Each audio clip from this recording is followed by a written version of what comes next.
Keputusan Nomor Cap 1 DPP 1 2023 tentang pengangkatan Dewan Pimpinan Pusat diangkat PEPABRI masa bakti tahun 2022-2027. Dewan Pimpinan Pusat menimbang, mengingat, memperhatikan, dan seterusnya.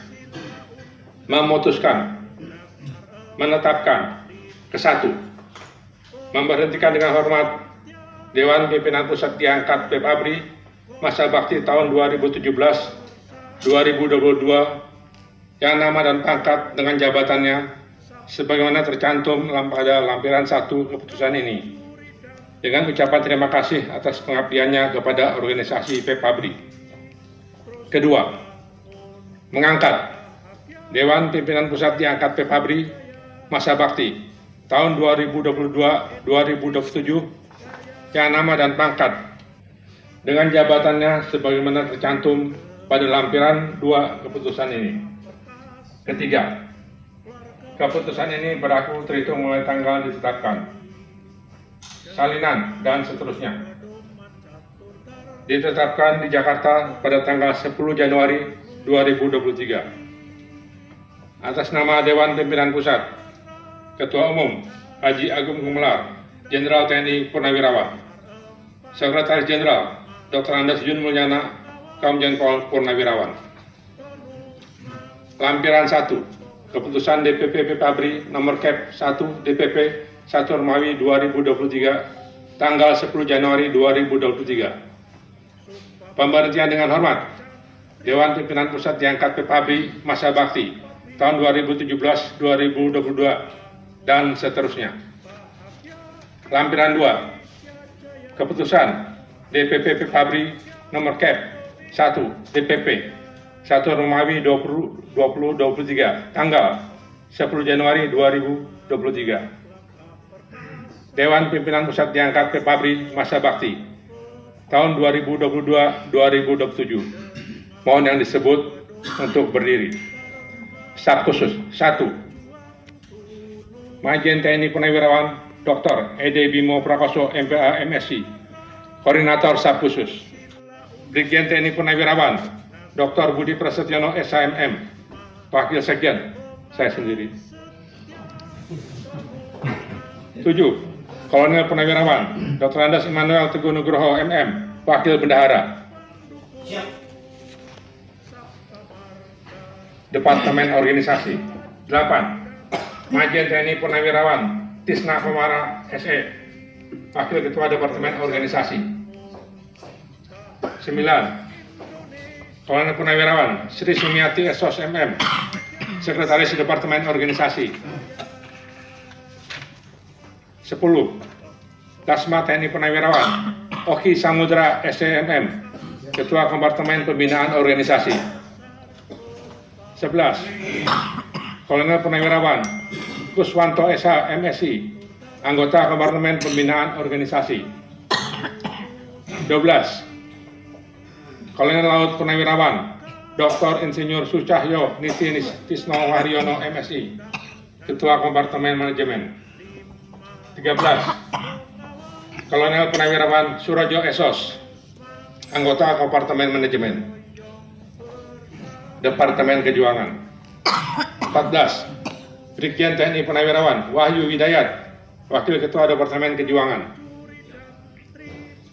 15. Kombes Pol Purnawirawan Rin Anggraini SEMM, Sekretaris Departemen Kejuangan. 16. Brigjen TNI Purnawirawan Yudi Yaniwar SE, Ketua Kompartemen Tradisi Kejuangan. 17. Kolonel Purnawirawan Hari Susetyo SKM Mas, Anggota Kompartemen Tradisi Kejuangan. 18. Brigjen TNI Purnawirawan Dana Supendi SIP ST, Ketua Kompartemen Pemantapan Nilai-Nilai Kejuangan. 19. Kolonel Purnawirawan Dr. Andes Perlindungan Hasibuan, Anggota Kompartemen Pemantapan Nilai-Nilai Kejuangan, Departemen Komunikasi Sosial Politik. 20. Brigjen TNI Purnawirawan Dr. Supriyantoro SPK Amas, Wakil Ketua Departemen Komunikasi Sosial Politik. 21. 22. Marskal Pertama TNI Purnawirawan Zainal Abidin SIP, Ketua Kompartemen Hubungan dan Kerjasama. 23. Kolonel Laut Purnawirawan M. Hariri Effendi SE, Anggota Kompartemen Hubungan dan Kerjasama. 24. Marsma TNI Purnawirawan Insinyur Abdul Majid MSc, Ketua Kompartemen Hukum dan HAM. 25. Kolonel Purnawirawan Sri Manakawati Esa MSc MH, Anggota Kompartemen Hukum dan HAM, Departemen Ekonomi. 26. Majen TNI Purnawirawan Tulus P. Sihombing, Wakil Ketua Departemen Ekonomi. 27. Nyonya Popi Hartanto, Sekretaris Departemen Ekonomi. 28. Brigjen Polisi Purnawirawan Dr. Naskus Haryanto, Ketua Kompartemen Usaha. Beliau berhalangan hadir. 29. Kolonel Laut Purnawirawan Tarusen Teguh di Pantara, Anggota Kompartemen Usaha. 30. Brigjen TNI Purnawirawan Rujuan Dartono SE, Ketua Kompartemen Koperasi dan UMKM. 31. Nyonya Justina S. Krismen, Anggota Kompartemen Koperasi dan UMKM. Departemen Kesejahteraan. 32. Majen TNI Purnawirawan Dr. Ahmad Yani Basuki MSI, Wakil Ketua Departemen Kesejahteraan Merangkap Kahumas. 33. Diana Nur Cahyati SPD MH, Kolonel Purnawirawan, Sekretaris Departemen Kesejahteraan. 34. Laksma TNI Purnawirawan Profesor Dr. Sutarno SPTHT SPKL SAMH, Ketua Kompartemen Perawatan Personil dan Lansia. 35. Kolonel Purnawirawan Parjono, Anggota Kompartemen Perawatan Personil dan Lansia. 36. Kolonel Purnawirawan Joko Rahmadi SEMM, Ketua Kompartemen Perumahan. Kolonel Laut Purnawirawan Kusumastono, Anggota Kompartemen Perumahan. 38. Kolonel Purnawirawan Dr. Andes Ferry Pribowo LM, Ketua Kompartemen Pendidikan dan Budaya. 39. Kombes Pol Purnawirawan Dr. Andes Siswo Sukamto MM, Anggota Kompartemen Pendidikan dan Budaya. Departemen Wanita. 40. Laksma TNI Purnawirawan UTS Halilin Esa, Wakil Ketua Departemen Wanita. 41. Kolonel Purnawirawan Irmawati Esa MH, Sekretaris Departemen Wanita. 42. Kolonel Purnawirawan Watnani, Ketua Kompartemen Peran Wanita. 43. Kolonel Purnawirawan Dr. Anda Elmi MM, Anggota Kompartemen Peran Wanita. 44. Kolonel Laut Purnawirawan Dince Rosdiati, Ketua Kompartemen Warakawuri. 45. Nyonya Sri Rizpurwani Suraji, Anggota Kompartemen Warakawuri. 46. Kolonel Purnawirawan Irianti Pujiastuti, Perwakilan di Kawani. 47. Kapten Purnawirawan Sri Sumiati di Kawani. 49. Nyonya Titi Subekti Esos, Perwakilan di Kawani. Selesai.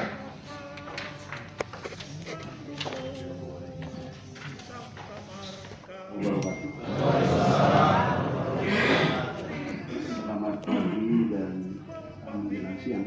Salam sejahtera dan salam sehat buat kita semua.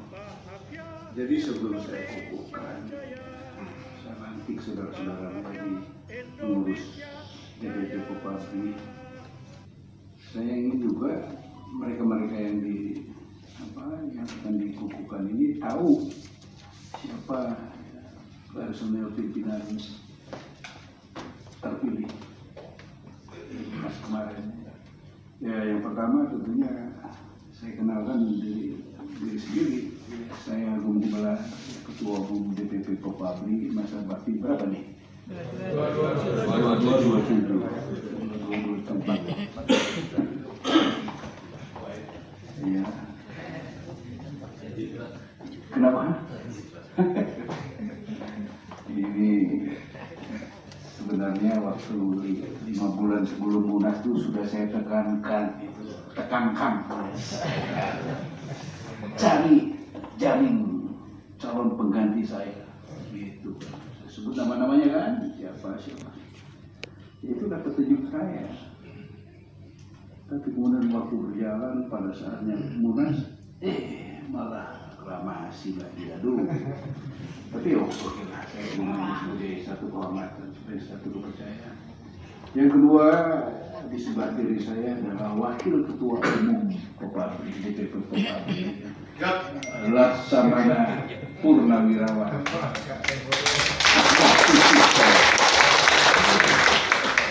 Kasih batik. Beliau ini mantan Kepala Staf Angkatan Laut. Dan yang jelas salah seorang penyanyi dari Kopabri.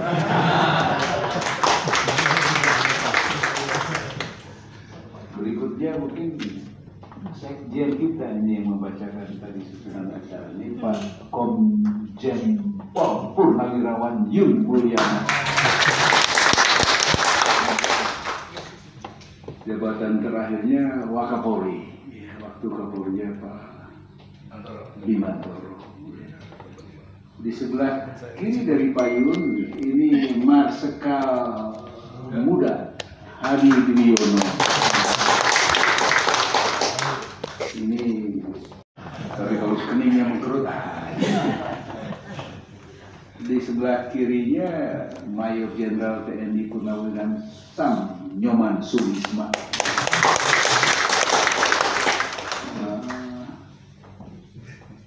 Pak Wisma ini terakhir jabatannya apa? Pangdam Kalimantan. Waduh, benar batu bara. Sebelah kirinya adalah Inspektur Jenderal Polisi Budi Utomo. Ini menggantikan Inspektur Jenderal Polisi. Wah, ini harapan kita nanti tanggal 25 nanti ada kejuaraan golf Presiden Cup. Itu kejuaraan tahunan. Pesertanya itu Kopabri, PPAD, PPAL, PPAU, PPPORI.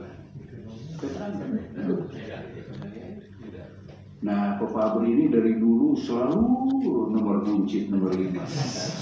Diharapkan dengan hadirnya Pak Budi ini bisa sedikit mengangkat saya juara Budi. Saya nggak tahu pemain-pemainnya siapa itu. Juara Pak. Pak Supriyanto. Wah, dokter 10 tahun ngamain itu. Sebelah kirinya itu Mayor Jenderal TNI Purnawirawan Bimo Prakoso. Ini angkatannya Pak Wiranto, angkatannya Pak Sutioso, Gubernur Baswe. Sebelah udah tadi dikenalkan kan, sebelahnya lagi itu Kolonel Purnawirawan Joko Martopo, Ketua Inkopabri. Ya, Inkopabri. Litingnya Pak Tulus, Pak. Litingnya Pak Tulus. Litingnya berjuang.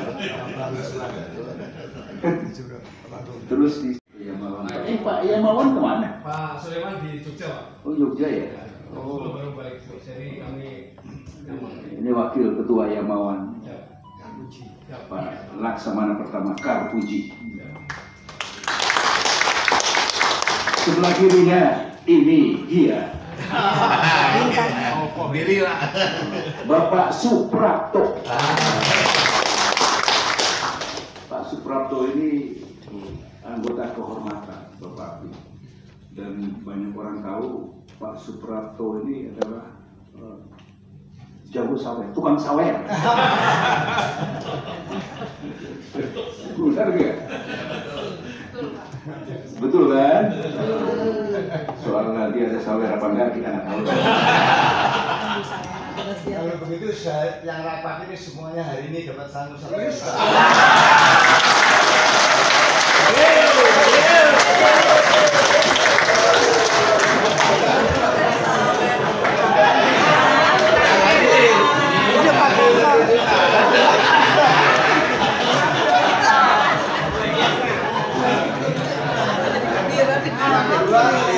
Untuk Pak Ketua Gor, Pak Tulus, tanggal 25 siap 200 juta.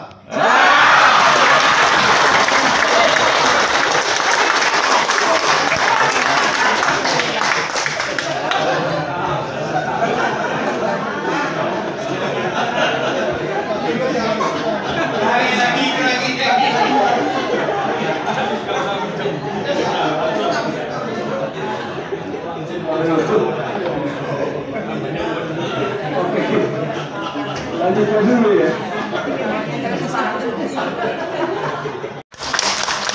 Ketua LBH, Lembaga Bantuan Hukum Bapak Abdi, merangkap Ketua DPD Kepri. Lalu di sini ini pindah kembali ya. Maijen TNI Purnawirawan Sudibyo. Beliau Ketua Departemen Organisasi. Beliau menggantikan Mayor Jenderal TNI Purnawirawan Akip Renati. Mungkin ada yang pernah dengar Akip. Itu leading sepuh kita. Leading dua. Sebelah kanannya ada Laksamana Muda Surya Wiranto. Beliau Ketua Departemen Kejuangan yang baru kita bentuk. Di sebelah kiri kanannya lagi Laksamana Muda Heru Sriarto, susah sekali namanya. Ketua Departemen Kesejahteraan. Dan sebelah kanannya adalah Brigjen Koan Said, nggak tahu nama lengkapnya apa. Ketua Departemen Wanita. Dan saya itu beberapa pejabat terpilih dalam bulan kemarin periode 22-27. Baik, sebelum saya mengukuhkan melantik saudara-saudara, izinkan saya mungkin yang pertama nanti kepada yang mereka yang dilepas, yaitu ada acara sendiri. Jadi nanti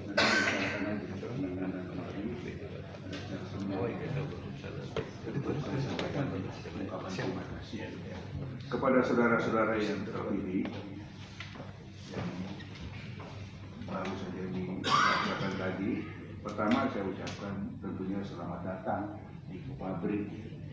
Inilah kantor Kopabri, kantornya sih megah juga, lumayan ya kantornya ya. Dan lokasinya, aduh, ini di Ponorogo. Tangganya PDIP. Gaya gagah gitu, kantongnya rapat.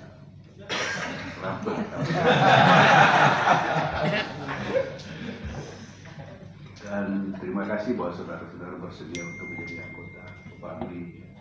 Kemudian juga saya ingin ya, saudara-saudara yang terpilih ini menerima semua ini sebagai satu bentuk kehormatan, kepercayaan.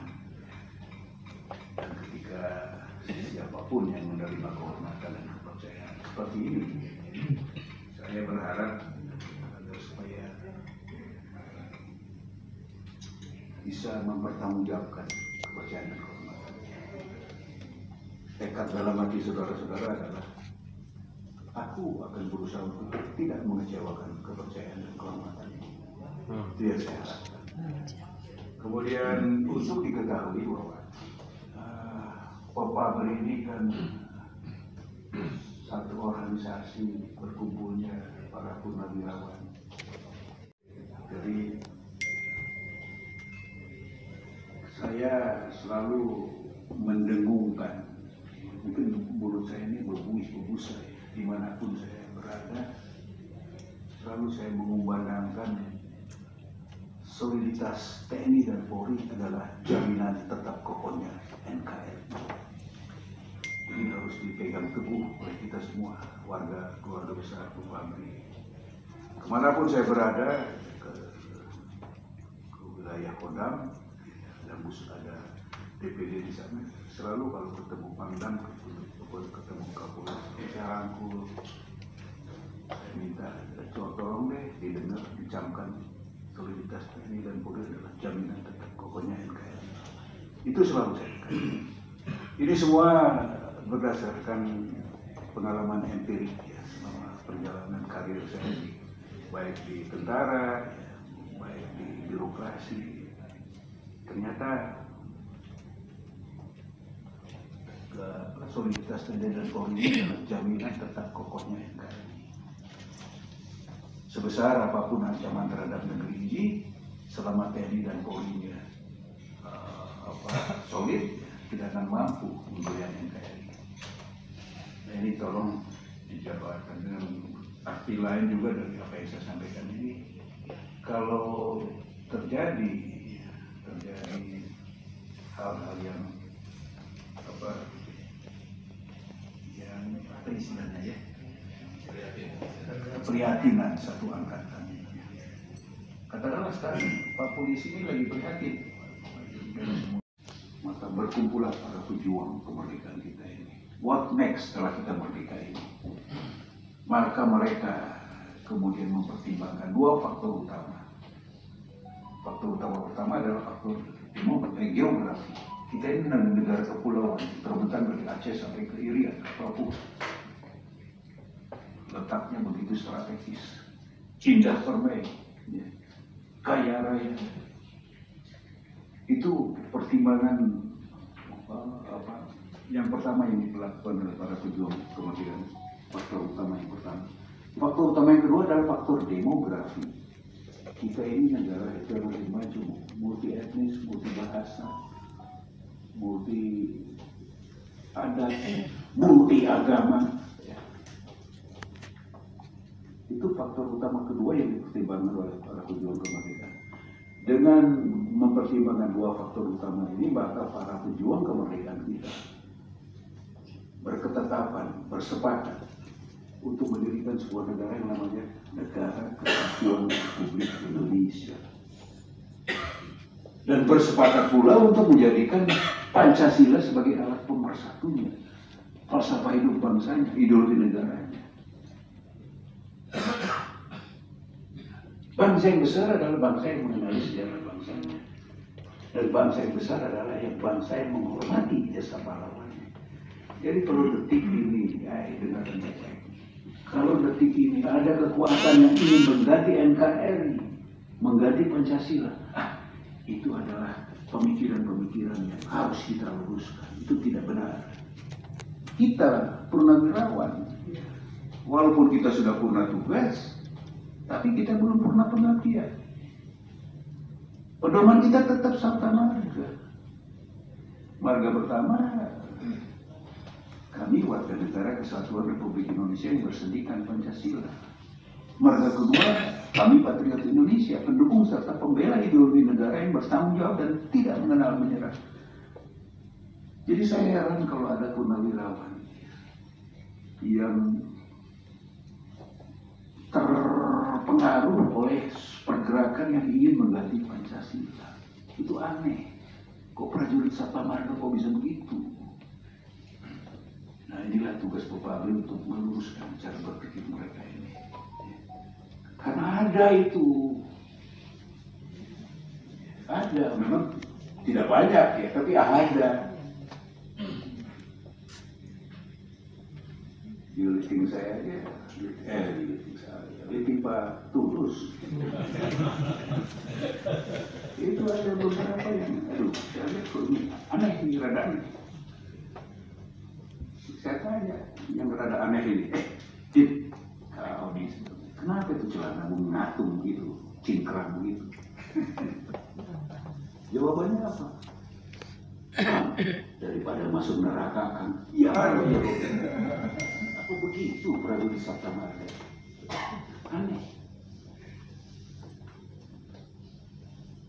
Jadi saya mohon betul ya, kita betul-betul pegangan kita sudah punah tugas, sudah jadi purnawirawan tetap Sabta Marga. Bahwasanya ada beberapa personel purnawirawan yang sudah purna tugas, masih, karena kita kan belum purna pengabdian, masih berkeinginan untuk mengabdi di bidang yang lain, bidang politik, apa, itu sih nggak ada masalah, nggak ada masalah. Mungkin ada purnawirawan remaja, ya, artinya yang baru-baru dilantik kemarin, jadi apa, ya sudah kemarin itu masih umurnya masih apa, pikirannya masih berkeinginan atau bercita-cita ingin mengabdi di bidang lain. Itu sih nggak ada masalah, silakan, nggak ada masalah sama sekali. Itu benar. Tapi tentunya diharapkan lakukanlah semua keinginan itu, cita-cita itu, ambisi itu dengan tetap berada pada jalur 19. Besok tahun 2024. Apa itu? Pesta Demokrasi. 2019 kita mengikuti semua dan kening kita mengkerut. Kok begini? Suasananya kok begini? Suasana sangat mencekam. Suasananya sangat menakutkan. Suasananya sangat membuat orang menjadi tidak nyaman. Terjadi perbedaan-perbedaan, terjadi polarisasi dalam tubuh masyarakat bangsa kita ini. Bahkan di dalam tubuh purnawirawan pun seperti itu. Itu 2019. Dan kita tidak ingin ini terulang kembali peristiwa seperti ini. Jadi yang pertama saya ingin dalam situasi sekarang kita harus bisa melupakan apa yang terjadi 2019 yang lalu. Itu satu kondisi keadaan yang sangat tidak kondusif. Lupakan itu sudah berlalu, itu sudah lewat. Episode ini sudah lewat. Artinya tidak ada lagi 01, 02. Tugas kita sekarang termasuk tugas moral kita, Pepabri, organisasi Pepabri adalah kita harus bisa merajut kembali persatuan. Jadi seluruh kader, seluruh keluarga besar Pepabri dimanapun dia berada harus menjadi garda paling depan untuk merajut kembali persatuan. Gak ada lagi itu 01, 02. Kita rajut kembali persatuan. Makanya mohon maaf ya, telinga saya ini ya kurang suka mendengarnya. Masih ada istilah apa? Gadrun, istilah cebong, nggak ada itu. Rajut kembali persatuan. Ini tugas kita. Pesta Demokrasi 2024. Apa yang harus kita lakukan? Kita harus mengerti, menyadari bahwa dalam proses pemilu seperti ini, pilpres seperti ini, ada 3 unsur utama yang sangat berperan dalam proses pemilu pilpres. Unsur utama pertama adalah partai politik. Karena kaderisasi itu adanya di partai politik. Rekrutmen kepemimpinan itu adanya di partai politik. Terhadap hal ini, Pepabri tidak bisa apa-apa, tidak bisa ikut campur. Itu urusan mereka. Mau koalisi apa, Badak Putih, mau koalisi apa. Silakan, itu urusan mereka, bukan urusan kita. Kita tidak bisa ikut campur. Itu domainnya mereka. Kita hanya bisa berharap dan berdoa. Mudah-mudahan partai politik ini lebih dewasa dalam melakukan rekrutmen kepemimpinan. Lebih bisa membaca aspirasi rakyat. Kalau dulu ada istilah ya, terbaik untuk rakyat itu yang terbaik untuk ABRI. Jadi sekarang pun partai politik harus seperti itu. Terbaik untuk rakyat itu yang terbaik untuk partaiku. Jangan apa ya, money is still empire, yang banyak duitnya ya. Jadi itu dalam hal ini pun kita nggak bisa ikut campur. Kita hanya bisa berharap dan berdoa seperti yang saya utarakan tadi. Itu unsur utama pertama yang sangat berperan dalam proses pemilu pilpres. Unsur utama kedua yang berperan adalah KPU. Karena pemilu itu dilaksanakan oleh KPU berdasarkan undang-undang. Terhadap KPU pun kita nggak bisa ikut campur. Itu urusan mereka. Kita nggak bisa ikut campur. Kita hanya bisa berharap dan berdoa mudah-mudahan KPU ini lebih profesional dalam melaksanakan tugasnya. Lebih netral, bersikap netral. Tidak berpihak. Itu harapan dan doa kita kepada KPU. Kita nggak bisa ikut campur. Unsur utama ketiga yang sangat berperan adalah rakyat pemilih. Terhadap rakyat pemilih, di sini kita punya kewajiban moral untuk bisa mendidik mereka, mengedukasi rakyat ini dalam proses demokrasi seperti pemilu. Mereka harus dewasa dalam berdemokrasi. Di sini kita berperan, dewasakan mereka dalam menghadapi proses demokrasi. Salah satu kedewasaan yang kita kembangkan adalah bahwasanya kalau ada lebih dari satu calon, seperti yang terjadi 2019, maka akan terjadi perbedaan memilih. Itu teramat wajar, harus demikian. Malah tidak wajar kalau dua calon tapi 100% ke calon yang satu, 0%, itu tidak wajar. Itu aneh. Tapi kalau kita berbeda memilih, karena perbedaan memilih ini bersifat sementara. Perbedaan memilih ini akan berakhir dan harus berakhir ketika pilpres selesai. Begitu pilpres selesai, tidak ada lagi perbedaan di antara kita. Yes sir, hormati apapun yang menjadi keputusan demokrasi. Itulah dewasa dalam berdemokrasi salah satu. Selebihnya tentunya para pemilih ini harus betul-betul terbebas dari pengaruh-pengaruh yang katakanlah politik identitas, politik money can buy. Walaupun ini susah, tapi harus lebih diupayakan agar supaya mereka lebih menyadari. Nah, itu tugas kita, Bapak, beri tugas kita, ikatan alumni Lemhanas, tugas kita semua, masyarakat bangsa untuk menciptakan kedewasaan di tubuh masyarakat pemilih kita ini. Itu ya. Jadi terhadap partai politik, KPU kita tidak bisa berbuat apa-apa, tapi terhadap rakyat pemilih kita harus berbuat. Nah, dengan cara demikian maka insya Allah 2024 ini walaupun pasti akan terjadi polarisasi, tidak akan terjadi separah seperti 2019. Ya, itu saya rasa yang untuk menghadapi pemilu pilpres ini agenda politik, pesta demokrasi yang mau tidak mau kita harus hadapi itu semua. Itulah mungkin hal-hal yang perlu saya sampaikan sebelum saudara-saudara saya nanti saya kukuhkan sebagai pengurus Bapak ABRI ya. Baik, mungkin sudah jelas ya. Atau masih ada kurang jelas?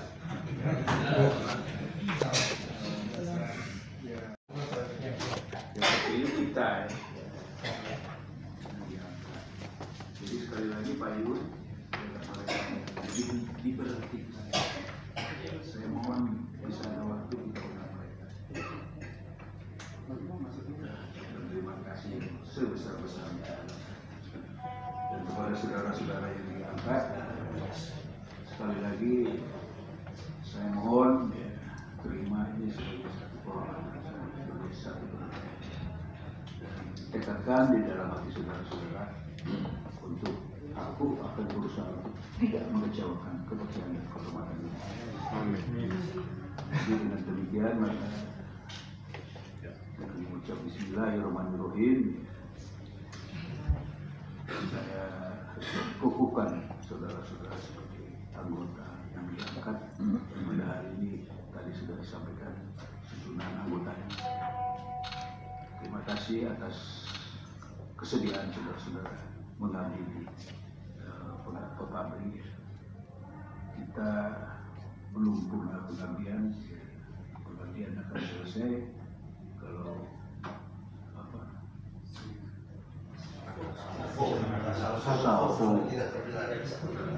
yang kita terima. Selamat untuk melakukan pengabdian ini. Organisasi Popabri yang sama-sama kita banggakan ini. Terima kasih. Billahi taufiq wal hidayah. Wassalamualaikum warahmatullahi wabarakatuh.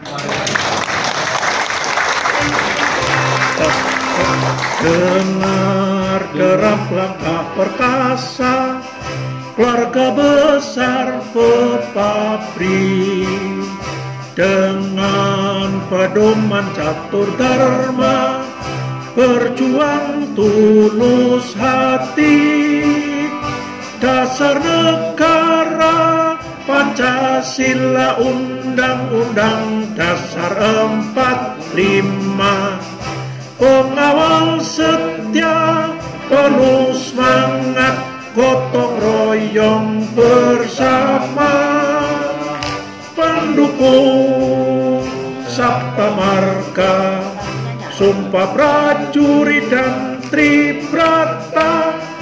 Popabri terus membangun bahagia Indonesia Jaya.